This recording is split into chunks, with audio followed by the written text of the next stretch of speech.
말씀 한 구절 보겠습니다. 마태복음 4장 23절과 24절 말씀, 특별히 네 분 목사 안수를 받으신 분들은 그 성경 구절을 꼭 기억하시길 바랍니다. 마태복음 4장 23절, 24절, 그리고 마태복음 9장 35절 같은 내용입니다. 예수께서 온 갈릴리 두루 다니사 그들의 회당에서 가르치시며 천국 복음을 전파하시며 백성 중에 모든 병과 모든 약한 것을 고치시니 그의 소문이 온 수리아에 퍼진지라. 아멘. 오늘 목사로 안수를 받은 네 분의 목사님들에게 진심으로 축하의 말씀을 드립니다. 저는 순서에 따라 여러분들에게 권면의 말씀을 드리겠습니다. 여러분들이 목사로 안수를 받으면 나름대로 목사로서의 본받고자 하는 모델이 있을 것입니다. 그러나 저는 여러분들이 다 함께 본을 받아야 할 모델이 있음을 말씀드립니다. 그 모델이 누구이겠습니까? 바로 예수님이십니다. 예수님은 육신의 몸을 입으시고 이 땅에 오셔서 3년의 공생의 사역을 시작하셨습니다. 예수님의 목회 사역은 마태, 마가, 누가, 요한복음을 보시면은 크게 세 가지입니다. 첫째는 교육 목회 사역을 하셨습니다. 마태복음 4장 23절에 보시면 예수님은 온 갈릴리에 두루 다니사 그들의 회당에서 가르치시며 라고 했습니다. 목사가 되면은 가르치는 것을 잘 해야 합니다. 잘 가르치기 위해서는 끊임없이 책을 읽고 연구를 해야 합니다. 여러분은 하나님의 말씀을 잘 가르치기 위해서 더욱 가르치는 데 노력하는 자가 되시기를 바랍니다. 둘째는 전도 목회 사역을 하셨습니다. 마태복음 4장 23절 중반절에 보시면 천국 복음을 전파하시며 라고 했습니다. 예수님은 제자들에게 말씀하시기를 우리가 다른 가까운 마을들로 가자.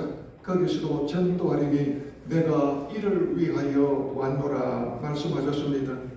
오늘날 목회자들에게 있어서 가장 소홀히 하는 부분이 바로 전도가 아닌가 생각을 해봅니다. 사람을 만날 때의 복음을 전하는 것을 부끄러워하는 그런 목회자들이 있습니다. 만약 여러분 가운데에 그런 분이 있다면 더욱 구령의 열정을 갖는 계기가 되시기를 바랍니다. 제가 담임 목사로서 23년 6개월 하며 원로 목사 초대를 받아 이제 한 1년 정도 됐습니다. 23년 동안 수많은 보교육자들을 데리고 매주 목요일마다 길거리에 가서 그들에게 지나가는 사람들에게 복음을 전했습니다. 우리가 복음을 제대로 전하지를 못해요. 그래서 저는 불의 열정을 가지고 그러면은 내가 전도에서 사람을 데려올 테니까 그들에게 복음을 전해보라 그랬어요.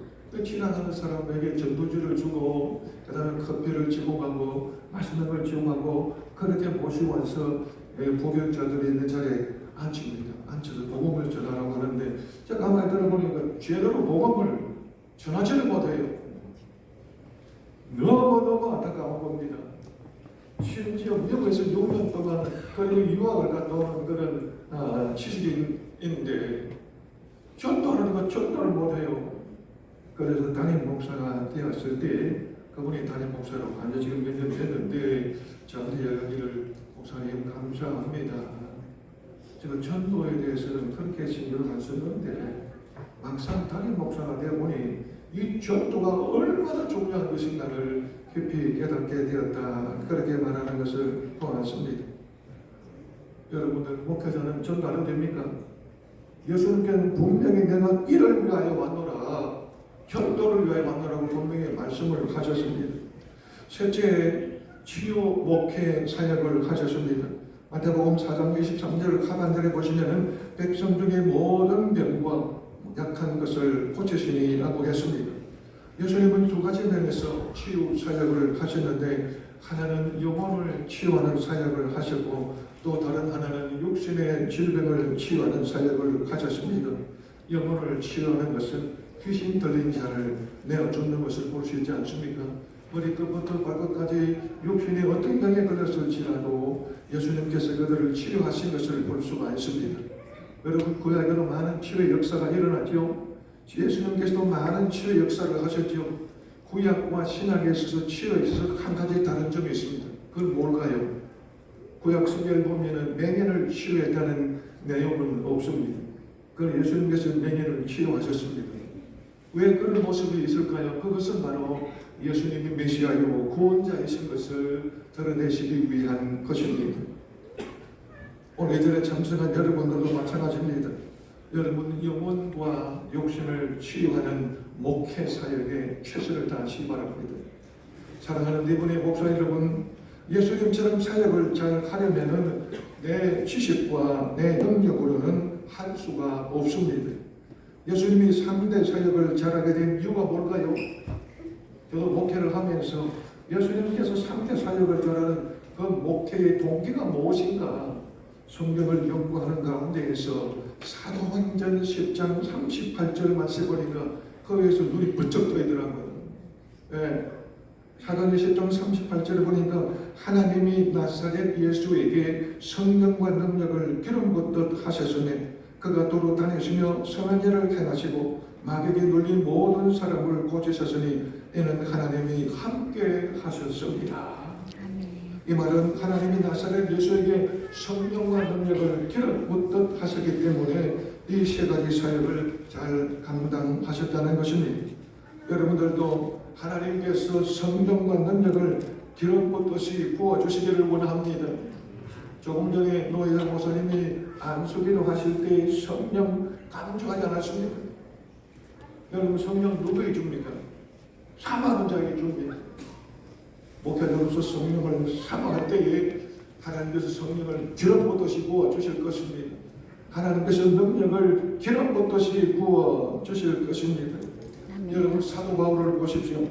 모든 목회자들이 사도 바울처럼 목회하기를 원하고 있지 않습니까?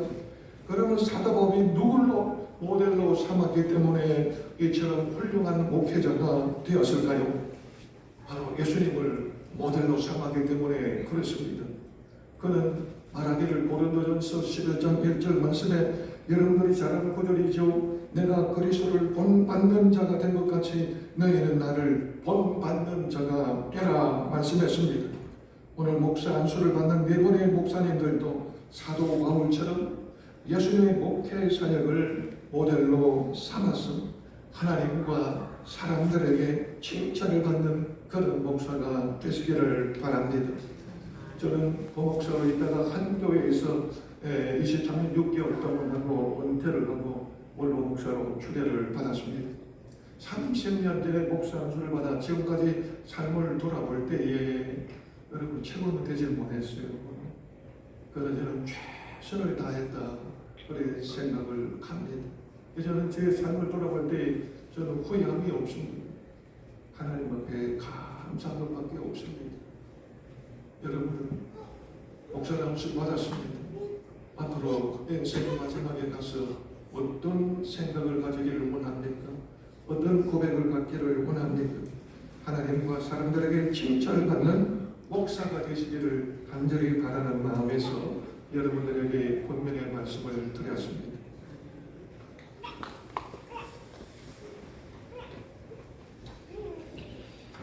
귀한 말씀 감사합니다. 이 시간은 강도사 서약 시간입니다.